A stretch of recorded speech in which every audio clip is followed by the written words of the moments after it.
भारतीय अंतरिक्ष अनुसंधान संगठन 2024 के आखिर 2025 की शुरुआत में अंतरिक्ष में एक ऐसे मिशन की नींव रख रहा है जो भविष्य की उड़ानों के लिए मील का पत्थर साबित होगी। ये है स्पेडएक्स मिशन 1। इस मिशन में 2 छोटे अंतरिक्ष यान शामिल हैं जिनमें हर एक का वजन करीब 220 किलो है। इन्हें रॉकेट PSLV C-60 के जरिए लॉन्च किया गया है। इसरो ने 30 दिसंबर को श्रीहरिकोटा से रात 10 बजे स्पेडएक्स यानी space docking experiment mission launch किया था।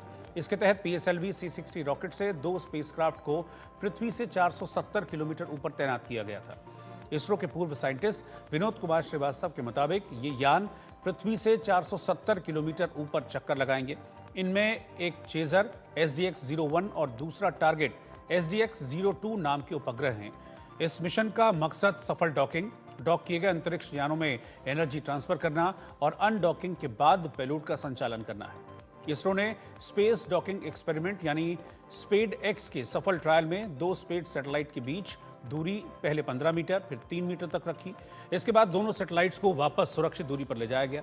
इसरो ने बताया कि डॉकिंग ट्रायल्स का डेटा एनालिसिस हो रहा है। इसके बाद आगे की पूरी प्रक्रिया होगी।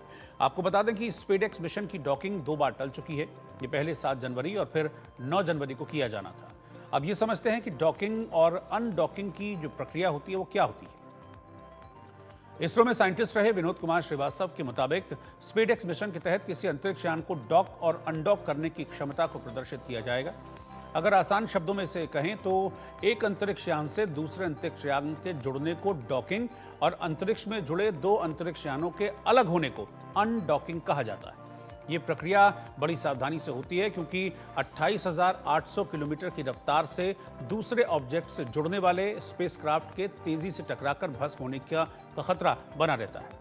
आपको बता दें कि स्पेडएक्स मिशन एक किफायती मिशन है। ये तकनीक चंद्रयान 4 और गगनयान जैसी भारत की अंतरिक्ष से जुड़ी महत्वाकांक्षाओं के लिए काफ़ी ज़रूरी है। इनमें भारतीय अंतरिक्ष स्टेशन का निर्माण और संचालन के अलावा चंद्रमा पर भारत एस्ट्रोनॉट के भेजने जैसी योजनाएं शामिल हैं। इन स्पेस डॉकिंग टेक्नोलॉजी की ज़रूरत तब होती है जब एक कॉमन मिशन को अंजाम देने के लिए कई रॉकेट लॉन्च करने की ज़रूरत होती है।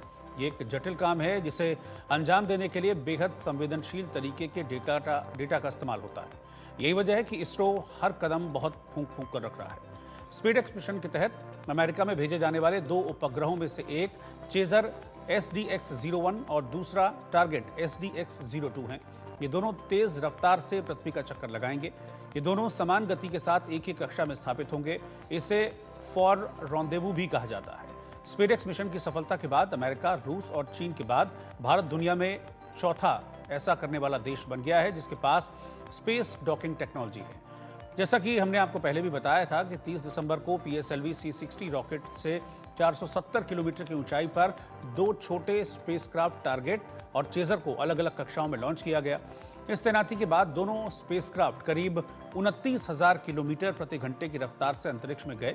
ये रफ्तार बुलेट की स्पीड से 10 गुना ज्यादा थी। दोनों यानों के बीच सीधा कम्युनिकेशन लिंक नहीं किया गया, इन्हें जमीन से गाइड किया गया। दोनों स्पेसक्राफ्ट को एक दूसरे के करीब लाया जा रहा है। सफलतापूर्वक डॉकिंग के बाद दोनों स्पेसक्राफ्ट के बीच इलेक्ट्रिकल पावर ट्रांसफर को दिखाया जाएगा। फिर स्पेसक्राफ्ट की अनडॉकिंग होगी और ये दोनों अपने अपने पेलोड के ऑपरेशन को शुरू करेंगे। करीब 2 साल तक ये इससे वैल्यूएबल डेटा लेते रहेंगे।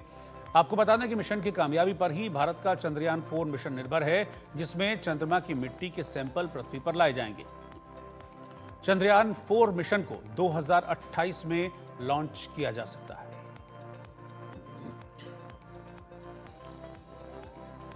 अब ग्राफिक्स के जरिए हम बताते हैं कि मिशन पूरा कैसे होगा। 470 किलोमीटर की ऊंचाई धरती से होगी। अंतरिक्ष की जो डॉकिंग है अंतरिक्ष यान की वो 470 किलोमीटर की ऊंचाई पर होगी। PSLV रॉकेट से 2 स्पेसक्राफ्ट की लॉन्चिंग की जाती है। 20 किलोमीटर हो जाएगी दोनों अंतरिक्ष यानों के बीच की जो दूरी है। 2 स्पेसक्राफ्ट को करीब लाया जाएगा। 2 यानों के बीच इलेक्ट्रिकल पावर का ट्रांसफर भी होगा। 2 यानों के बीच अनडॉकिंग होगी और पेलोड के ऑपरेशन शुरू हो जाएंगे। अब ग्राफिक्स के जरिए ये भी समझिए कि ये स्पेडएक्स मिशन भारत के लिए जरूरी क्यों है। चंद्रयान 4 मिशन के तहत चंद्रमा से सैंपल लाए जाएंगे। भारत का अपना स्पेस स्टेशन बनाने में इस्तेमाल होगा। स्पेस स्टेशन से आने जाने के लिए भी डॉकिंग टेक्नोलॉजी की जरूरत है। भारत के पहले मानव मिशन के लिए भी ये जरूरी है। सैटेलाइट सर्विसिंग, इंटरप्लेनेटरी मिशन के लिए भी इसका इस्तेमाल होगा। डॉकिंग और अनडॉकिंग से इंसानों को चंद्रमा पर भी भेजा जा सकता है।